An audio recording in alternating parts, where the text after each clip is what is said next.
ಎಲ್ರಿಗೂ ನಮಸ್ಕಾರ. ಸ್ಯಾಟಿಸ್ಫ್ಯಾಕ್ಷನ್ನ ಮತ್ತೊಂದು ಎಪಿಸೋಡ್ಗೆ ಸ್ವಾಗತ. ವೆಲ್ಕಮ್. ನಾನು ಅಮೆರಿಕಕ್ಕೆ ಮೊದಲ ಬಂದ ದಿನಗಳಲ್ಲಿ ಇಲ್ಲಿ ಜನ ಅವರು ಮಾತಾಡಿದಾಗೆಲ್ಲ ತಮ್ಮ ಸಂಭಾಷಣೆಯ ಕೊನೆಯಲ್ಲಿ ಟೇಕ್ ಕೇರ್ ಅಂತ ಹೇಳೋದನ್ನು ಕೇಳಿ ಕುತೂಹಲಿತನಾಗಿದ್ದೆ. ಯಾಕೆ ಹಾಗೆ ಹೇಳ್ತಾರೆ ಅಂತ ಯೋಚನೆ ಮಾಡ್ತಾ ಇದ್ದಾಗ ಆಗ ಉತ್ತರ ಸಿಕ್ಕಿರಲಿಲ್ಲ. ಅದಕ್ಕೆ ಇತ್ತೀಚೆಗೆ ಉತ್ತರ ಸಿಕ್ತು ನನಗೆ. ನೀವು ನಿಮ್ಮ ಸ್ನೇಹಿತರ ಜೊತೆಗೆ ಮಾತಾಡ್ತಾ ಇರ್ತೀರಿ. ಮಾತಿನ ಕೊನೆಯಲ್ಲಿ ಮತ್ತೆ ಸಿಗೋಣ, see you later, see you soon ಅಂತ ಹೇಳ್ತೀರಲ್ವ. ಹಾಗೆ ಕನ್ನಡದಲ್ಲಿ ಹುಷಾರು ಮತ್ತು ಸಿಗೋಣ, ಬರ್ತೀವಿ, ಹೋಗಿ ಬರ್ತೀವಿ ಅಂತೆಲ್ಲ ಹೇಳ್ತೀವಲ್ಲ, ಅದೇ ಥರ ಇಲ್ಲಿ ಅಮೇರಿಕದಲ್ಲೂ ಕೂಡ ಕೆಲವೊಂದು ಪ್ರದೇಶಗಳಲ್ಲಿ ಮಾತಿನ ಕೊನೆಯಲ್ಲಿ okay, everything is fine, see you later, take care ಅಂತ ನಾವು ಮಾತನ್ನು ಕೊನೆ ಮಾಡೋದು ನಿಮಗೆ ಆಗಾಗ ಕೇಳ್ಬೋದು. ಈಗ ಪ್ರತಿಯೊಂದು ಭಾಷೆಯಲ್ಲೂ ಕೂಡ ಒಂದೊಂದು ವಿಶೇಷ ಇರೋ ಹಾಗೆ ಯಾರು ಯಾವಾಗ ಯಾರ್ಯಾರ ಜೊತೆ ಮಾತಾಡ್ತಾರೆ ಅನ್ನೋ ಸಂದರ್ಭದ ಮೇಲೆ ಈ ಬಾಯಿ ಅಂತ ಹೇಳೋ ಸ್ಟೇಟ್ಮೆಂಟ್ಗಳು ವೇರಿ ಆಗ್ತವೆ. ನಾವಿರೋ ನ್ಯೂಜೆರ್ಸಿ, ನ್ಯೂಯಾರ್ಕ್ ಪ್ರದೇಶದಲ್ಲಿ ಹೆಚ್ಚಿನ ಪ್ರಮೇಯ ನಮ್ಮ ಮಾತಿನ ಕೊನೆಯ ವಾಕ್ಯಗಳು ಟೇಕ್ ಕೇರ್ ಅಂತ ಎಂಡ್ ಆಗೋದು ಸರ್ವೇ ಸಾಮಾನ್ಯ.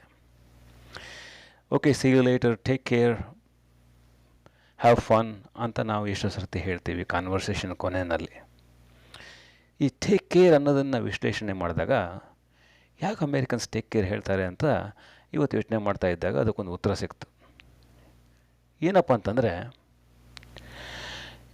ನಾವು ಅಮೇರಿಕದಲ್ಲಿ ಒಬ್ಬ ಬಳಕೆದಾರರಾಗಿ, ಕನ್ಸ್ಯೂಮರಾಗಿ, ಒಬ್ಬ ಪ್ರೊಫೆಷನಲ್ ಆಗಿ, ಒಬ್ಬ ಹೋಮ್ ಮೇಕರ್ ಆಗಿ ಅಥವಾ ಒಬ್ಬ ಸಾಮಾನ್ಯ ನಾಗರಿಕನಾಗಿ ಸಾಕಷ್ಟು ರೀತಿಯಲ್ಲಿ ಇನ್ವಾಲ್ವ್ ಆಗಿರ್ತೀವಿ. ಇದು ನಮ್ಮ ದಿನನಿತ್ಯದ ಒಂದು ವ್ಯವಸ್ಥೆಯ ಜೊತೆಗೆ ನಾವು ಹಾಕ್ಕೊಳ್ತಿರೋ ಒಂದು ಸವಾಲು ಮತ್ತು ಅದಕ್ಕೆ ಉತ್ತರ ಸಿಗೋದು. ಸವಾಲು ಅಂತ ಯಾಕೆ ಹೇಳ್ತೀನಿ ಅಂತಂದರೆ, ನಾವು ಒಂದು ವ್ಯವಸ್ಥೆ ಜೊತೆ ಒಡನಾಡಬೇಕಾದ್ರೆ ಅದರಲ್ಲಿ ಸಾಕಷ್ಟು ಸವಾಲುಗಳು ಇರುತ್ತೆ, ಸಂಘರ್ಷಗಳು ಇರುತ್ತೆ.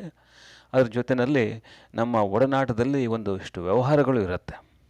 ಮುಖ್ಯವಾಗಿ ನಾವು ಎಲ್ಲಿ ಇನ್ವೆಸ್ಟ್ ಮಾಡಬೇಕು, ಹೇಗೆ ಇನ್ವೆಸ್ಟ್ ಮಾಡಬೇಕು, ಯಾವ ಇನ್ಶೂರೆನ್ಸ್ ಪಾಲಿಸಿ ತೊಗೊಂಡ್ರೆ ಒಳ್ಳೆಯದು, ಯಾವ ಬ್ಯಾಂಕ್ನಲ್ಲಿ ಯಾವ ಅಕೌಂಟ್ ಓಪನ್ ಮಾಡಬೇಕು, ಯಾರ ಹತ್ರ ಯಾವ ಸರ್ವಿಸ್ ತೊಗೊಂಡ್ರೆ ಒಳ್ಳೆಯದು, ಇಂಥ ಸರ್ವಿಸ್ ತೊಗೊಂಡ್ರೆ ಒಳ್ಳೆಯದಾ ಕೆಟ್ಟದಾ ಅಂತ ಹೀಗೆಲ್ಲ ಯೋಚನೆ ಮಾಡ್ತಾ ಬಂದಾಗ ನಿಮಗೆ ಸಾಕಷ್ಟು ರಿವ್ಯೂಸ್ ಸಿಗುತ್ತೆ. ಸೋ ಕಾಲ್ಡ್ ಫೈನಾನ್ಷಿಯಲ್ ಅಡ್ವೈಸರ್ಸ್ ಏನಿರ್ತಾರೆ ಅವರು ಹೀಗೆ ಮಾಡಿ ಅಂತ ಹೇಳ್ತಾರೆ.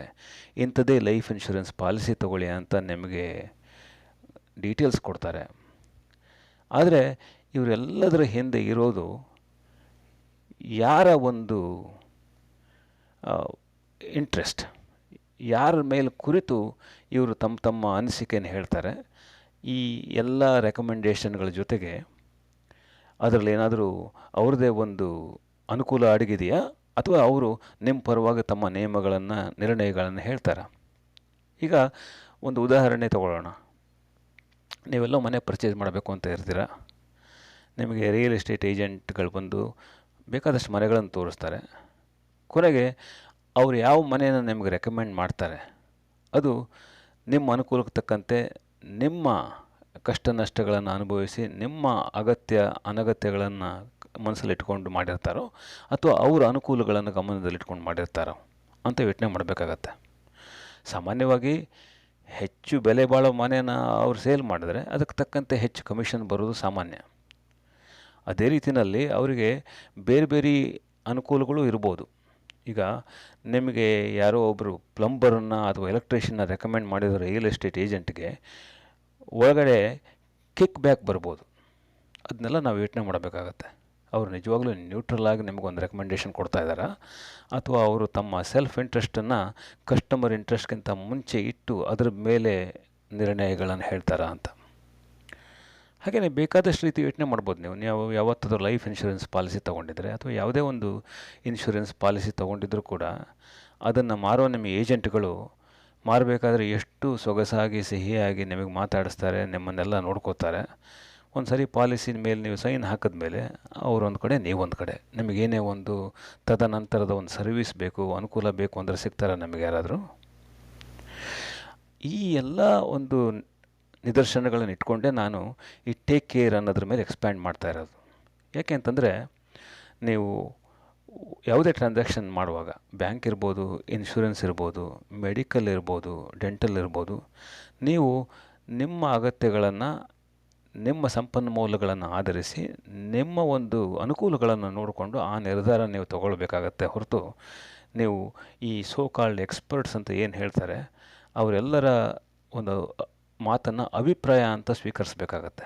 ಅದಕ್ಕೇ ಒಬ್ಬ ಡೆಂಟಿಸ್ಟ್ ಹೇಳಿರೋ ಮಾತನ್ನು ನೀವು ಹಾಗಿಂದ ಹಾಗೆ ತೊಗೊಳ್ಬೇಕಾಗಿಲ್ಲ. ಅವರು ನಿಮ್ಮನ್ನು ಎಂಡೋಡಾಂಟಿಸ್ಟಿಗೋ ಆರ್ಥೋಡಾಂಟಿಸ್ಟಿಗೋ ರೆಫರ್ ಮಾಡಿ ನಿಮಗೆ ಬ್ರೇಸಸ್ ಹಾಕ್ಸಿನೋ ಅಥವಾ ನಿಮ್ಮ ಗಟ್ಟಿಯಾಗಿರೋ ವಿಸ್ಡಮ್ ಹಲ್ಲುಗಳನ್ನು ತೆಗೆದು ಅವರಿಗೆ ಒಂದಿಷ್ಟು ಕಿಕ್ ಬ್ಯಾಕ್ ಬರ್ಬೋದು. ನೀವು ಅದನ್ನು ಆರ್ಗ್ಯೂ ಮಾಡಬೇಕು.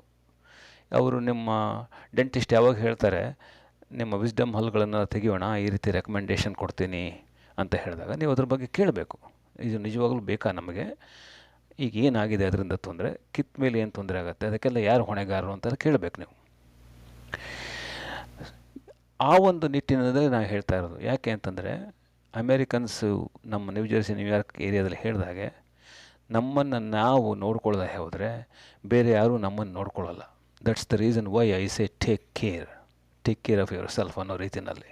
ಯಾಕಂದರೆ ಭಾಳ ಮುಖ್ಯವಾದ ಮಾತಿದು. ನಾವು ನಮ್ಮನ್ನು ನೋಡ್ಕೊಬೇಕು, ನಮ್ಮನ್ನು ನಾವು ಚೆನ್ನಾಗಿ ನೋಡ್ಕೊಬೇಕು. ಬೇರೆ ಎಲ್ಲರ ಒಂದು ಉಪದೇಶ, ಅವರ ಆದೇಶ, ಅವರ ನಿರ್ಣಯ, ಅವರ ಅನಿಸಿಕೆ, ಅವರ ಅಭಿಪ್ರಾಯಗಳನ್ನು ಆಧರಿಸಿ at the end of the day ನಮ್ಮನ್ನು ನಾವು ಚೆನ್ನಾಗಿ ನೋಡ್ಕೊಬೇಕು. ಆ ಒಂದು ನಾವು ಮಾಡೋ ನಿರ್ಣಯ ನಮ್ಮ ಅನುಕೂಲದ ಹೊರತು ಇರಬೇಕೇ ಹೊರತು ಬೇರೆಯವರ ಅನುಕೂಲ ಇರಬಾರ್ದು ಅದರಲ್ಲಿ. ಹಾಗಾಗಿ ಕೆಲವೊಂದು ಟೈಮ್ ನಿಮ್ಗೆ ಅನಿಸುತ್ತೆ, ಅಯ್ಯೋ ನಾವೇನು ಫೈನಾನ್ಷಿಯಲ್ ಎಕ್ಸ್ಪರ್ಟ್ಸ್ ಅಲ್ಲ, ನಾವೇನು ಇನ್ಶೂರೆನ್ಸ್ ಎಕ್ಸ್ಪರ್ಟ್ಸ್ ಅಲ್ಲ, ನಾವೇನು ಡಾಕ್ಟ್ರಲ್ಲ, ವೈದ್ಯರಲ್ಲ, ನಮಗೆ ಅವರು ಕೊಡೋ ಒಂದು ಒಂದು ರೆಕಮೆಂಡೇಷನ್ ಏನಿದೆ ಅದನ್ನು ನಾವು ಸ್ವೀಕರಿಸಬೇಕಾಗತ್ತೆ. ನಮಗೇನು ಗೊತ್ತು ಅದನ್ನು ಕೌಂಟರ್ ಮಾಡೋದಕ್ಕೆ ಅಂತ ನೀವು ಕೇಳ್ಬೋದು. ಸರಿಯಾದ ಮಾತು. ಕೆಲವೊಂದು ಟೈಮ್ ಏನಾಗುತ್ತೆ, ಒಬ್ಬರು ಕೊಟ್ಟಿರೋ ಒಂದು ಸಜೆಷನ್ ಅಥವಾ ನಿರ್ಣಯ ಅಥವಾ ಅವರ ರೆಕಮೆಂಡೇಷನ್ ಇದೆ, ಅದನ್ನು ನೀವು ಮತ್ತೊಬ್ಬರ ಹತ್ರ ತೊಗೊಂಡು ಹೋಗಿ ತೂಕಕ್ಕೆ ಹಾಕ್ಬೋದು ಅಥವಾ ಒಂದು ತಾಳೆ ನೋಡ್ಬೋದು. ಅಥವಾ ನಿಮಗೆ ಸಿಕ್ಕಿರೋ ಇನ್ಫಾರ್ಮೇಷನ್ ಜೊತೆಗೆ ಅದನ್ನು ಸ್ವಲ್ಪ ಕೆದಕ್ಕೆ ನೋಡಿದಾಗ ನಿಮಗೆಲ್ಲ ಡೀಟೇಲ್ಸ್ ಬರುತ್ತೆ. ಏನಿಲ್ಲ ಅಂದರೂ ಕೂಡ ಕೊನೆ ಪಕ್ಷ ಅವರು ಹೇಳಿದ ಆ ನಿರ್ಣಯಕ್ಕೆ ಅದೇ ಸಮಯಕ್ಕೆ ಕಟ್ಟಿಬೀಳದೆ ಒಂದು ಸ್ವಲ್ಪ ಸಮಯ ತೊಗೊಂಡು ಯೋಚನೆ ಮಾಡೋ ಒಂದು ವ್ಯವಧಾನ ನಮಗೆ ಬಂದರೆ ಎಷ್ಟೋ ಸಂದರ್ಭಗಳಲ್ಲಿ ಅದು ಸಹಾಯ ಮಾಡುತ್ತೆ. ಹಾಗಾಗಿ ಇವತ್ತಿನ ಒಂದು ಪಾಡ್ಕ್ಯಾಸ್ಟಿನ ಟಾಪಿಕ್ ಏನು ಅಂತಂದರೆ take care. That is more important than ever. Take care of your self ಅನ್ನೋದು ನಮಗೆಲ್ಲರಿಗೂ ಕೂಡ ಅಪ್ಲೈ ಆಗುತ್ತೆ. ಸೊ ಯಾರೇ ಸೋ ಕಾಲ್ಡ್ ಎಕ್ಸ್ಪರ್ಟ್ಗಳು ಏನೇನೇ ಅಭಿಪ್ರಾಯಗಳನ್ನು ಕೊಡಲಿ, at the end of the day ಅದನ್ನು ನಾವು ನಮ್ಮ ಒಂದು ನಿರ್ಣಯ, ನಮ್ಮ ಒಂದು ಅನುಕೂಲವನ್ನು ಉಪಯೋಗಿಸಿ, ನಮ್ಮ ಮೈಂಡ್ ಸೆಟ್ ಉಪಯೋಗಿಸಿ ಅದು ನಮಗೆ ಸರಿನೋ ತಪ್ಪು ಅಂತ ನಾವು ನೋಡ್ಕೊಳ್ಬೇಕಾದ್ದು ನಮಗೆಲ್ಲರಿಗೂ ಬರಲಿ ಅನ್ನೋ ಮಾತಿನಲ್ಲಿ ಈ ಪಾಡ್ಕ್ಯಾಸ್ಟ್ನ ಮೂಲಕ hopefully you will also take care of yourself ಅಂತ ಅಂದ್ಕೊಂಡಿದ್ದೇನೆ.